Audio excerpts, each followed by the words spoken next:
আরো একটা ছবি দেখাবো। হাঁসের ধান খাওয়া নিয়ে দুই পরিবারের বিবাদ আর তারপর মৃত্যুর ঘটনা। সামান্য বিবাদ থেকে সংঘর্ষে বৃদ্ধের মৃত্যু। রমজান শেখের জমিতে প্রতিবেশীর হাঁস, সেই থেকে সংঘর্ষ এবং তারপর বৃদ্ধের মৃত্যু। আমাদের সঙ্গে রয়েছেন প্রতিনিধি ইন্দ্রজিৎ রুজ। ইন্দ্রজিৎ, ঠিক কি ঘটনা? দেখো, একদম যেটা বলে রাখবো, ইলামবাজার থানার অন্তর্গত যে শাহপুর গ্রাম রয়েছে, সেই শাহপুর গ্রামে রমজান শেখের যে জমি রয়েছে, সেই জমিতে কিন্তু প্রতিবেশীরা একটা হাঁস প্রবেশ করে যায় এবং সেখানে ধান খেয়ে নেয়।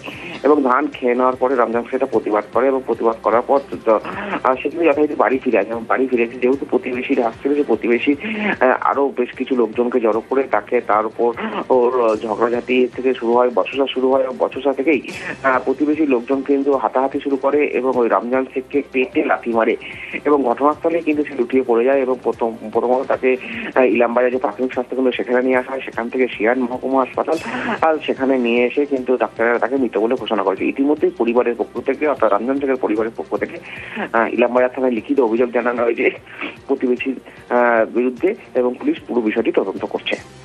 বেশ। হাঁস নিয়ে ঝামেলা, ওদের হাঁস আমাদের ধান বাড়িতে নেমে গিয়েছে। ধানে তো কেনা বেশ, কেউ তো ক্ষতি করতে দেবে না। ওদের ঘরে মেয়েরা এলো, ঝামেলা করছে মেয়েদের। আমার স্ত্রীকে তুলে নেওয়ার কিন্তু মার দিতে লেগেছে।